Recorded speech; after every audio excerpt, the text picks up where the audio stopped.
জগৎ গোসাই। ব্রহ্মালোকে এক বিন্দু জল কোথাও নাই, ব্রহ্মালোকে এক বিন্দু জল কোথাও নাই। আপনি শ্রীহরি এসে দিলেন দর্শন, আপনি শ্রীহরি এসে দিলেন দর্শন। দেখিয়া তো পদ্ম জনি বসালেন সতরে, দেখিয়া তো কত জনে বসালেন সতরে। সিংহাসনে বসলেন তখন আপনি পীতাম্বর, সিংহাসনে বসলেন তখন আপনি পীতাম্বর। ভগীরথে আছে প্রভুর শরীরের ভিতরে, ভগীরথে আছে প্রভুর শরীরের ভিতরে। তাই ভগবান বিষ্ণু যখন ব্রহ্মালে উপনীত হলেন, ব্রহ্মা কি করলেন? ওই ভগবান বিষ্ণুকে সুন্দর করে সিংহাসনে বসিয়ে ফলমূল দিলেন। ফল দিলেন, যখন জল দিতে গেলেন ব্রহ্মা দেখলেন তার ঘরে কোথাও এক ফোঁটা জল নাই। একই আমার ঘরে কোথাও এক ফোঁটা জল নাই, ঠিকই হয়ে গেল যে ব্রহ্মার ঘরে কোথাও এক ফোঁটা জল নাই। ভক্তগণ, ভক্তগণ শীঘ্র জল নিয়ে এসো, প্রভু এসেছেন, আমি নিজে করিব প্রভুর পদপ্রক্ষালন। ভগবান বিষ্ণুর পা ধুয়ে দেবেন আর খাবার জন্য জল দেবেন, তাও ব্রহ্মার ঘরে কোথাও এক ফোঁটা নাই। এত শুনে ব্রহ্মা যত ভক্তগণ সব জল আনিতে গেল। যখন জল আনিতে গেল ওই সরোবর শূন্য দেখে ভাবিতে লাগিল, একই ব্রহ্মার সরোবরে কোথাও এক ফোঁটা জল নয়। একই হয়ে গেল যে ব্রহ্মার সরোবরে এক ফোঁটা জল নয়। প্রভু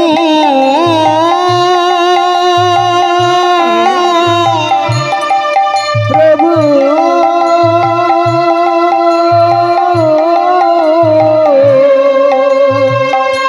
প্রভু আপনার সরোবরে কোথাও এক ফোঁটা জল পেলাম না। এ কি বলছো ভক্তগণ? আমার সরোবরে কোথাও এক ফোঁটা জল নয়। ব্রহ্মা তখন ধ্যানে বসলেন, ধ্যান করে বুঝতে পারলেন যে মায়া করে সকল জল শ্রীহরি হরণ করে নিয়েছে।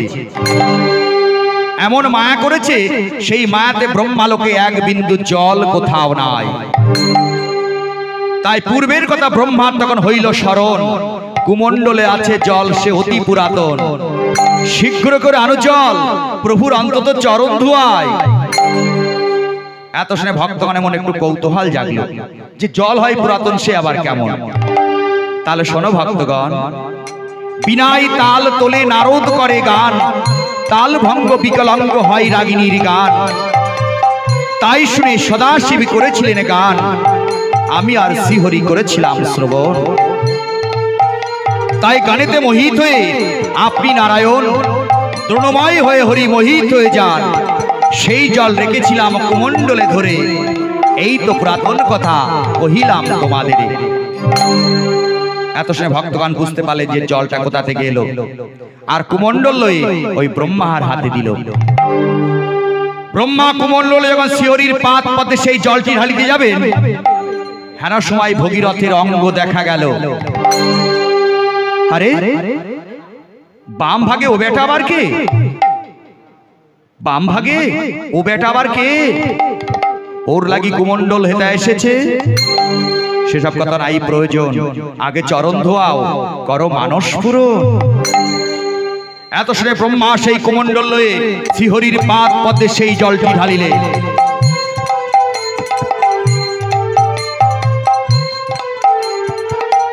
তাই যখনই ঢালিলেন, এই নাভি পদ্মতে আর এক চরণ বাহিরিল। 3 পদে পড়ে জল 3 ধারায় গেল। স্বর্গে গেল এক ধারায় নামে মন্দাকিনী, আর পাতালেতে আর এক ধারায় পাতাল বাহিনী, আর ভগীরথীর তরে আর এক ধারায় দিলেন ওই ভাগীরথী, নাম হলো রাষ্ট্র চরাচরে। ভগীরথ এবার প্রকাশ হলো তো, যার লাগে এত দুঃখ সেই গঙ্গাকে লয়ে যাও। ঠাকুর কোথায় গঙ্গা? কেন এই 3টি ধারার মধ্যে তোমার যেটি মনে লয় সেটি তুমি নিতে পারো না। ঠাকুর পুরাণে শুনেছি তিনি ব্রহ্মার জননী, আকার গঠন আছে আমি পুরাণেতে শুনেছি। আমি ঠিক সেই সাক্ষাৎ জননী গঙ্গা চাই। এই গঙ্গার দক লইতে প্রভু আমি হেথায় আসি নাই। পুরাণে শুনেছি তিনি মকর বাহিনী। আমি তাকে মা বলবো, পুত্র বলবেন তিনি। গঙ্গা গঙ্গা বলে তখন ডাকেন গদাধর। জলের মধ্যে গঙ্গা নাই, কে দেবে উত্তর? স্বর্গ হতে গঙ্গা তখন দিলেন উত্তর, আমি না যাবই পৃথিবীর ভিতর। ঠাকুর যেখানে সেখানে পাঠাও, আমার কোনো বাধা নাই। ওই মর্তধামে যেন আমায় যেতে বলো না, কারণ কলির শেষে যত দুরাচার হবে আমার জলে ধুয়ে পাপ সব যে পূর্ণ লয়ে যাবে। ঠাকুর ও সেই পাপের ভাগ তুমি সইবে কেমন করে? তাহলে শোনো, যেখানে হবে হরিনাম সংকীর্তন গান, ভক্তি ভাবে শুনিবে যত ভক্তগণ, আর প্রেম ভাবে তারা সেটা গড়াগড়ি যাবে, আর বৈষ্ণবের চরণ ধুলি তোমার পরে রেখে যাবে। তার আগে যত পাপ দেবে তোমার উপর, সেই বৈষ্ণবের চরণ ধুলিতে তোমার হবে উদ্ধার। হরি বল হরি বল হরি বল হরি বল হরি বল হরি বল হরি বল। তাই শুনে গঙ্গা বললেন, হ্যাঁ প্রভু, আমি যাবই পৃথিবীর ভিতর। বাছা ভগীরথ, তুমি যেখানে যাবে আমি সেখানে যাব বাছা। ও মা, মাগো তাহলে তুমি দিব্য করো, তুমি দিব্য করো ছুঁয়ে হরির পা। যে আমার পূর্বপুরুষ না তরায়ে তুমি হেথায় আসবে না বলো? ভগীরথ বলি যে তোমারে, তোমার পূর্বপুরুষ না তরায়ে আমি আসবো না হেথায়। আচ্ছা ভগীরথ, তুমি গঙ্গাকে লইবে কেমন করে? গঙ্গার প্রবল বেগ কি পৃথিবী সইতে পারবে? না না, একমাত্র শিব যদি মাথা পেতে করেন ধারণ, তবেই গঙ্গা পৃথিবীতে হবে অবতরণ। তাই শিবের ধ্যান করেন ভগীরথ আরো একটি বৎসর। তাই টলিল শিবের আসন, ওঠে দিগম্বর। তাড়াতাড়ি সদাশিব দিতে এলেন বর। ভগীরথ, বাছা ভগীরথ, তুমি এবারও ডাকো কি কারণ? মাখবর তুমি যা লও মন। ঠাকুর আমার পরে কার্য নাই ঠাকুর, আজ্ঞা হয় গঙ্গার বেগ ধরিবে মাথায়। কি বললে? গঙ্গা? তুমি দেখেছো গঙ্গা? গঙ্গা সে কেমন? শীঘ্র আনো গঙ্গা, বিলম্ব কি কারণ? আমি আমার মস্তক পাতিয়া করিব ধারণ। তাই আমাদের এই পৃথিবীতে বসিলেন তখন হর জটা এলাইয়া, আইসো গঙ্গা বলে ডাকে সদয় হইয়া। সপ্ত সাগর হতে গঙ্গা হয় অগোসর, আসাইয়া পড়ে হরের মস্তকের উপর। যত দূর যাই গঙ্গা শিবের জটা ধাই, জট দিয়ে ঘিরে রাখে বাইর হতে না দেয়, দয়া করো। মা গঙ্গা যখন স্বর্গের থেকে এসে ওই শিবের জটার মধ্যে যে পড়েছে, শিব কি করেছে? ওই মা গঙ্গাকে আষ্টে পৃষ্ঠে বেঁধে রেখেছে, জট দিয়ে আষ্টে পৃষ্ঠে বেঁধে রেখে যাতে বেরিয়ে যেতে না পারে। এইভাবে শিবের জটার মধ্যে কিন্তু গঙ্গা রয়েছে, আর ভগীরথ নিয়ত এই শিবকে সেবা করছে। যে গঙ্গা যখন শিবের জটার মধ্যে, তাহলে আমি কোথায় যাব?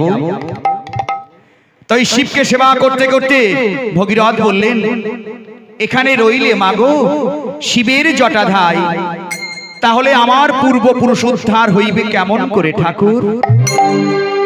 তাই শুনে সদাশিব ওই জট চিরে গঙ্গা বাহির করেন। তাই গঙ্গাধর নাম হলো শিবের রাষ্ট্র চরাচরে। তথা হতে গঙ্গা দেবী দক্ষিণ দিকে ধায়, সম্মুখে সুমেরু পর্বত ঘেরিয়া দাঁড়ায়। মা গঙ্গা কিন্তু আর আসতে পারছেন না। ওই সুমেরু পর্বতে মা গঙ্গা তখন ঘুরে ঘুরে ঘুরে ঘুরে বেড়াচ্ছে আর বলছেন, বাছা ভগীরথ, বিদায় দিনু যাওয়া যোদ্ধায়, আর আমাকে আজ্ঞা করো বাছা, আমি বৈকুণ্ঠে যাই। ও মা, মাগো, তুমি তো দিব্য করেছিলে ছুঁয়ে হরির পা, হেথায় যদি চলে যেতে চাও, এই অভাগার মরণ দেখে যাও মা, এই অভাগার মরণ দেখে যাও। এই কথা ভগীরথ যেই মাত্র বললেন, মা গঙ্গা ভগীরথকে প্রাণ পুত্র বলে তুলে নিলেন কোলে। বাছা ভগীরথ, ভগবান ইন্দ্রদেবের কাছে আছে দেখো ঐরাবত, দন্তাঘাতে পর্বতখানা করিবে দুই চির, সেই পথে আমি হইব বাহির। এত শুনে ভগীরথ তখন ভগবান ইন্দ্রদেবকে ধ্যান করে আরো 1 বৎসর।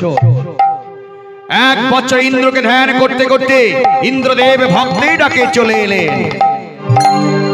বাছা ভগীরথ, তুমি ডাকো কি কারণ? মা খবর, তুমি যা লও মন। ঠাকুর, আমার বড়ি কার্য নাই ঠাকুর, ঐরাবত ভিক্ষা দাও, আমি পর্বতে লইয়া যাই। ঐরাবত মানে হাতি? না না, সে আমার বশ নয়, তুমি তারে বলে কয়ে নিয়ে যেতে পারো, তাহলে তুমি তাকে নিয়ে যাও। তাই ঐরাবতের কাছে ভগীরথ জোরে করি হাত, আমার সাথে চলো তুমি সুমেরু পর্বত, দন্তাঘাতে পর্বতখানা করিবে দুই চির, সেই পথে গঙ্গায় আমার হইবে বাহির। এত শুনে ঐরাবত তখন মন করে ভারী। কি বললে? গঙ্গা? গঙ্গা তিনি পুরুষ না তিনি নারী? গঙ্গা, গঙ্গা তিনি তিলক পালিনী ব্রহ্মার জননী। বেশ বেশ বেশ, পর্বত আমি ভাঙিব দন্তাঘাতে। একটি রাত তোমার মা থাকে যদি সাথে। এই কথা শুনে তখন ভগীরথের উড়িল জীবন। এই কথা আমি মাকে কেমন করে বলবো? না না, আমি এই কথা মাকে কখনো বলতে পারবো না। গঙ্গা দেখছেন ভগীরথ হেঁট মুখে আসছে। বাছা ভগীরথ, তোমার মনে এত বিরল কেন? মাগো, আমি সে কথা তোমায় বলতে পারবো না মা। জানি বাছা, তুমি দুঃখ করো না, যাও ঐরাবতের কাছে, 3 ঢেউ দেব আমি ঐরাবত যদি বাঁচে। 1 রাত নয়, 7 রজনী রব তার সাথে। যাও বাছা, তুমি ঐরাবতের গিয়ে বলো। এত শুনে ভগীরথ তখন সেই সুরপুরে যায় আর জোর হাতে ঐরাবতের কয়, মা বলেছেন 3 ঢেউ সহ যদি কোনো মতে 7 রজনী রবে তব সাথে। এই কথা শুনে ঐরাবত একটু বীর দর্প করে। কে বললা? 3 ঢেউ? তোমার মা 3 ঢেউ বলেছে? আরে 3 লক্ষ ঢেউ দে, 3 লক্ষ ঢেউ দে তোমার মামার বুকে, 3 লক্ষ ঢেউ দে। তাই পবনে গমনে ঐরাবত উঠিল পর্বতে, ভাঙিল পর্বত গোটা দারুণ দন্তাঘাতে। দন্তাঘাতে পর্বতখানা করিল 2 চির, সেই পথে গঙ্গা মাতা হইল বাহির। পবনে গমনে গঙ্গা দক্ষিণ পথে ধায়, পিছু হতে ঐরাবত ডাক দিয়া কয়, পথ পেয়ে গঙ্গা তুমি আমায় ভুলে গেলে? পথ পেয়ে গঙ্গা তুমি আমায় ভুলে গেলে? না ঐরাবত, সে কি কবু হয়? সামনে এসো, 3 ঢেউ দেব যে তোমারে। আবার বীর দর্প করে, 3 ঢেউ? আরে 3 লক্ষ ঢেউ দাও, 3 লক্ষ ঢেউ দাও, তুমি আমার বুকে 3 লক্ষ ঢেউ দাও। তাই বীর দর্পে ঐরাবতের সামনেতে দাঁড়ালো, বড় জোরে ভগীরথে কহিতে লাগিল। ভগীরথে বলে মাগো এবার তরাও মা, এবার তরালে মাগো মহিমা তোমার। আজ যদি ঐরাবতে স্পর্শ করে, অসচি হবে মাগো কেউ না লবে সংসারে। এতদিনের শ্রম আমায় মিছা হয়ে যাবে, আমার পূর্বপুরুষকেও উদ্ধার নাই হবে। গঙ্গা বলে ভগীরথে দাঁড়িয়ে দেখো তুমি, এই ঐরাবতের শাস্তি দেব আমি। তরঙ্গ করিয়া মাতা এলো অকস্মাৎ, 1 ঢেউ কোনো মতে সইল ঐরাবত। তারপরে ঢেউ দিল তার সেই জলে, 4 পা উবুড় করে ভেসে বেড়ায় জলে। ভগীরথে বলে মাগো ছেড়ে দিও না, যে কথা বলেছে মাগো বলা যাবে না। ঐরাবতী বলে মাগো কৃপা করো তুমি, আমি না জানি তুমি প্রতীত পাবনি। সন্তান হয়ে বলেছি মাগো অতি কুবচন, কৃপা করো, কৃপা করে ক্ষমা করো দাসের জীবন মা, তুমি আমায় ক্ষমা করো। তাই এত শুনে গঙ্গার মনে দয়া যে আসিল, আর 1 ঢেউ দিয়ে তারে কুলে তুলে দিল। কৃত্তিবাসে পণ্ডিতেরই অমৃত লহরী, আনন্দে বদন ভরে বলুন হরি হরি।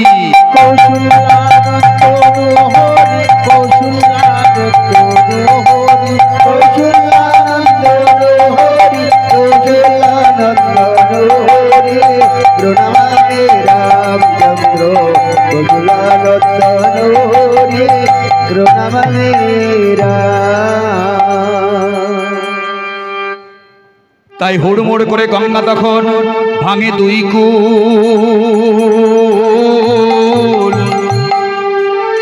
2 কূলের গাছপালা পড়ে গঙ্গার জলে। পবনে গমনে গঙ্গা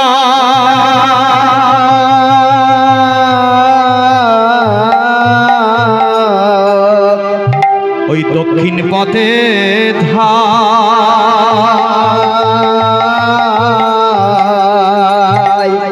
পিছু হতে ভগীরথ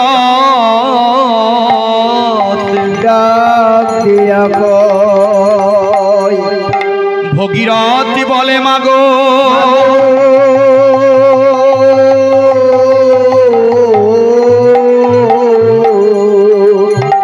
মাগো ধীরে যাও তুমি,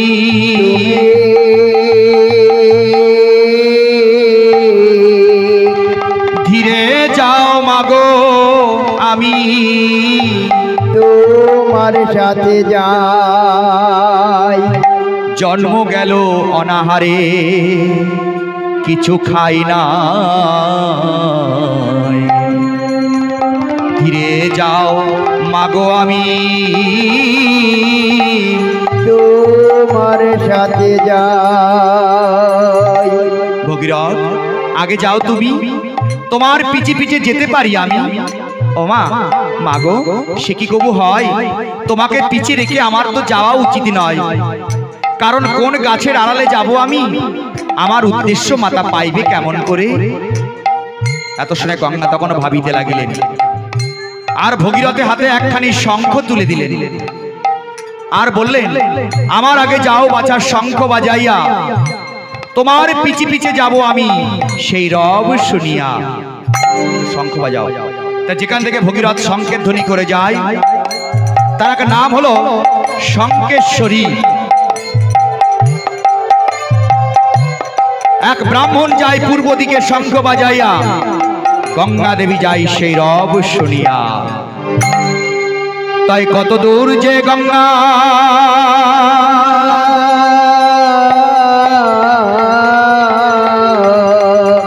ওই পিছু ফিরে যা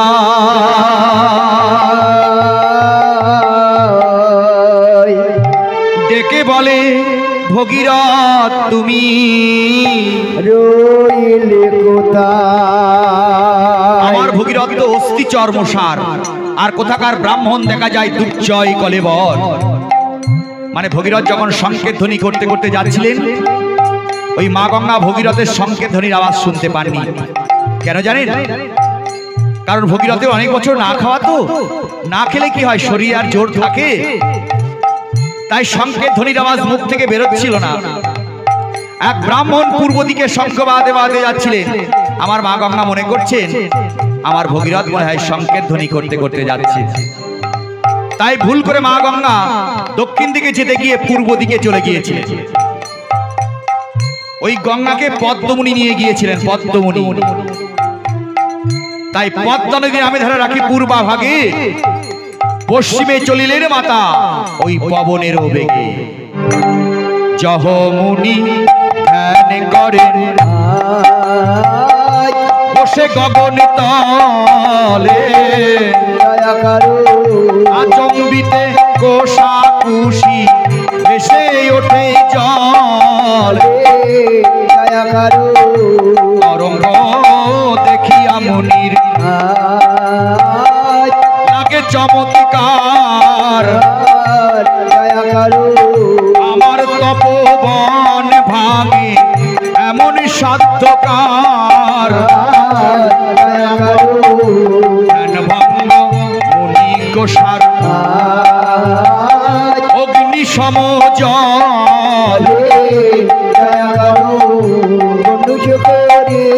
মনে গোসাই গঙ্গা দেবীর গেলে দয়া করো। এইভাবে গন্ডুস করিয়া মা গঙ্গাকে গিলে ফেললেন। 10 মাস আছে গঙ্গা কিন্তু মুনির উদরে। ভগীরথ নিয়ত এই মুনির সেবা করে যাচ্ছেন।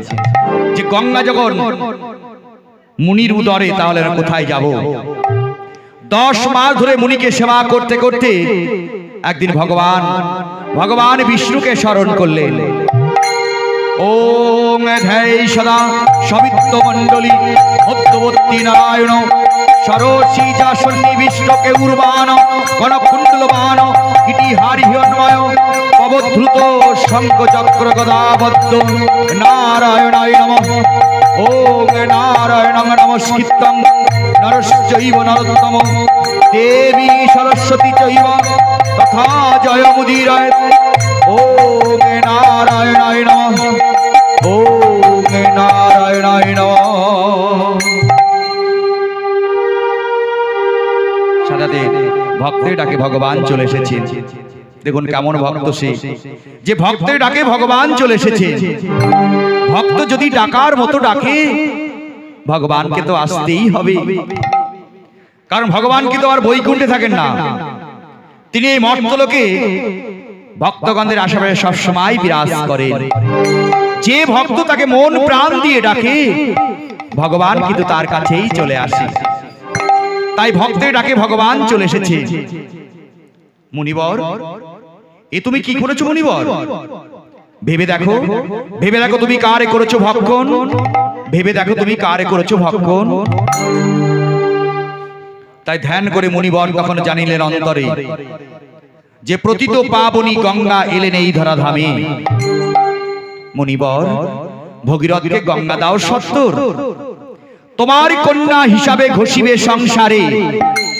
ঠাকুর, ভগীরথকে আমি কেমন করে গঙ্গা দেব? কেমন করে আমি ভগীরথের আশা পুরাইব? উগ্রায় কইলে বাহির উচ্ছিষ্ট যে হবে, আর পায়ু দিয়া কইলে বাহির কেউ না লবে সংসারে। তাই জানুচিরে মুনি তখন গঙ্গা বাহির করেন। তাই জাহ্নবী নাম হলো গঙ্গার রাষ্ট্র চরাচরে।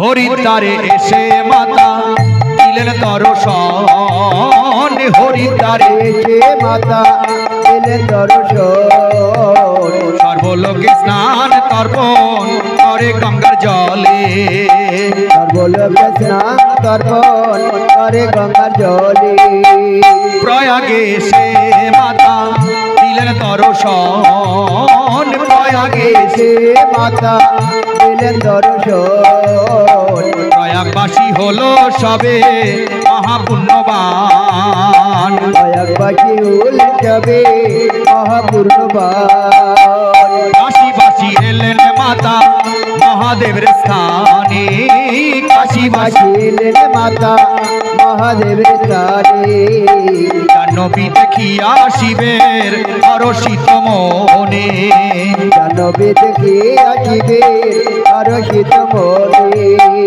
বাল্মীকি তপবনে দিলেন দর্শন বাল্মীকি তপবনে দিলেন দর্শন দেখিয়া সন্তুষ্ট হলেন বাল্মীকি তপোধন দেখিয়া সন্তুষ্ট হলে বাল্মীকি তপোধন তাই ভগীরথকে ডেকে গঙ্গা মাতা কহিতে লাগিলেন, ভগীরথ এই বাল্মীকি তপবন তুমি করো দর্শন, তোমার শেষ বংশধর ওই রামচন্দ্র হবে, তারে সীতাকে বর্জন করে এই বনেই রাখিবে। পিতা পুত্রে যুদ্ধ হবে এই তপবনে, এই তপবন তুমি করো দর্শন। তাই গঙ্গার যমুনা যেখানে মিলন যে হইল, তথা হইতে গঙ্গা দেবী আবার দক্ষিণে চলিল। আগে চলে ভগীরথার ভাবে মনে মনে, আগে চলে ভগীরথার ভাবে মনে মনে উদ্ধার কি হবে আমার পূর্বপুরুষগণে, উদ্ধার কি হবে আমার পূর্বপুরুষগণে। ভগীরথ তোমার মনে তো বিরল কেন? তোমার যত চিন্তা ভাবনা বুঝেছি এখন। শোনো বাছা, পঞ্চম পাতকী যদি বনের মাঝে পাই, তার উদ্ধার করে তোমায় আমি প্রত্যক্ষ দেখাই। পাতকী মানে কি? পাতকী কথার অর্থ হচ্ছে পাপী।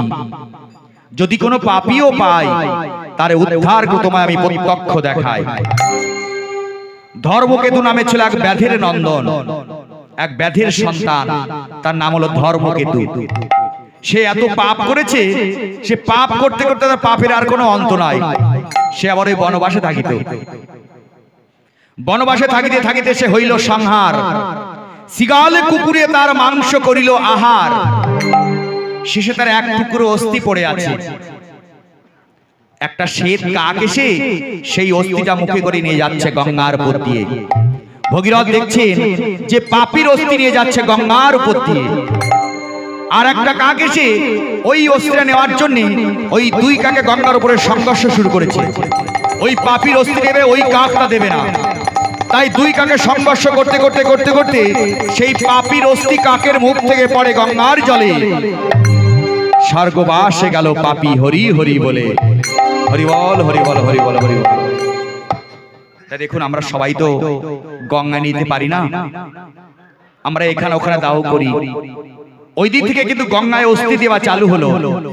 যে পাপীর অস্থি পড়ে গঙ্গার জলে, সে যদি যায় স্বর্গবাসে। তাই আমরা কি করি?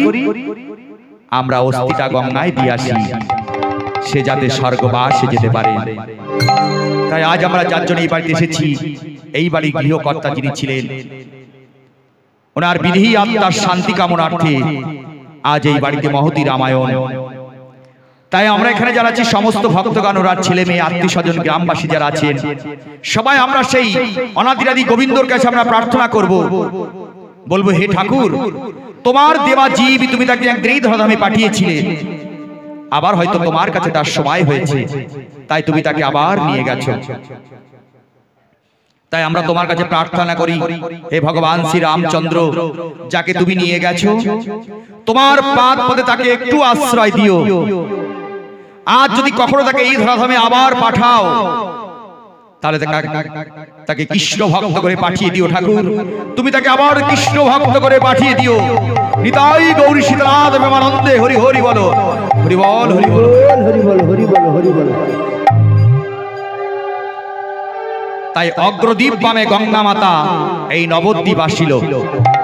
ভগীরথকে ডেকে গঙ্গা মাতা কহিতে লাগিল, ভগীরথ, এইখানে লীলা করবে গৌর আর নিতাই, নিজ গুণে তরাইবে জগায় আর মাধায়।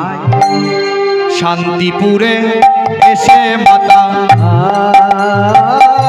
দিলেন দর্শন, দয়া করো শান্তিপুরের লীলার কথা করেন বর্ণন, দয়া করো মোরা গাছা কালী ঘাটে দয়া করো দক্ষিণে চলিলেন মাতা পবনের বেগে, দয়া করো খড়দাহে এসে মাতা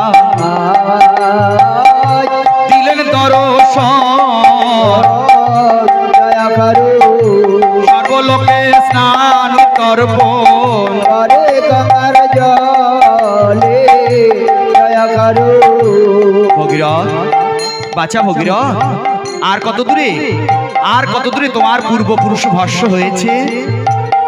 ও মা, মাগো, আমি তা নাহি জানি মা। ভস্য হয়েছে তারা দক্ষিণ দিকে, শুনেছি জননীর ঠাই। তাই শতধারা গঙ্গা তখন শতদিকে যায়, আর শতমুখী গঙ্গার নাম সর্বলোকে কয়। ওই সাগর মাঝে হইল মিশাল, তথা হইতে সুরধ্বনি চলিল পাতাল।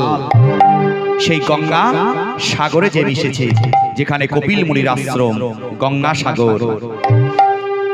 তাই দূর থেকে কপিল মুনি দেখিল নয়নে, আহ, এতদিনের প্রতীক্ষা পূরণ, নয়নে দেখিলাম মাগো তোমার পাতাল ভুবন, মা তোমার পাতাল ভুবন। মুনিবর, বলতো কোথায় ভগীরথের পূর্বপুরুষ ভস্য হয়েছে? ও মা, মাগো, চলো মা, চলো মোর সাথে, তোমারই দেখাই, চলো মা।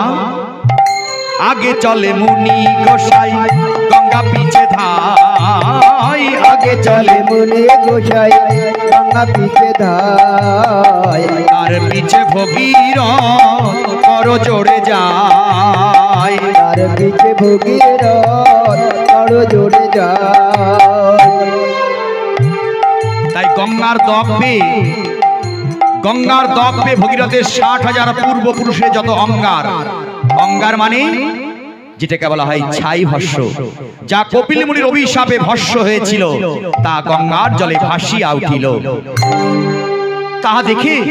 তাহা দেখে ভগীরথের হর্ষিত মন, এবার তাহলে নিশ্চয় উদ্ধার হবে আমার পূর্বপুরুষগণ। ওগো, ওগো পূর্বপুরুষগণ, কারো নাম নাহি জানি আমি অভাজন, যার যখন তর্পণ করি করো হে গ্রহণ। ওগো বাছা, তোমার তর্পণে আমাদের নাই প্রয়োজন, শুধু বিদায় দাও, বিদায় দাও যাই স্বর্গভুবন। শোনো পূর্বপুরুষগণ, বংশে কে উদ্ধার হয় তখন যখন তাকে গঙ্গার জলে তর্পণ করা হয়, তখনই সে উদ্ধার হয়ে যায়। তাই গঙ্গার জলে ভগীরথ তখন তর্পণ আরম্ভিল। যার যখন তর্পণ করে এইভাবে হস্ত পাতিয়া নিল। 60,000 রথ এসে দিল দর্শন, স্বর্গবাসে গেল আরোহী স্বর্গভুবন। এই তো রামচন্দ্র, তোমার চরণে উৎপত্তি এই প্রতীত পাবনী। তাই সাগর বংশ উদ্ধার করল দিলীপ নন্দ, অযোধ্যা নগরে সে দিল দর্শন। মা বলে ডাকে তখন ভগীরথী রাজন, বাহির হয়ে এসে মাতা কোলে তুলে নেয়, দয়া করো মাগো, ও মা, মাগো, চলো মা, চলো সবাই করিবে গঙ্গায় স্নান। জানো মা, কত শ্রম করে গঙ্গা আনিলাম এই ধরাধামে, সর্ব পাপ মুক্ত হবে মা সেই গঙ্গার জলে। চলো মা, চলো সবাই করিবে গঙ্গায় স্নান। মাতাদের স্নান করাই ভগীরথী রাজন দয়া করো আর যেম ভগবান এ তিন ভুবন দয়া করো মাতাদের স্নান করাই ভগীরথ রাজ দয়া করো।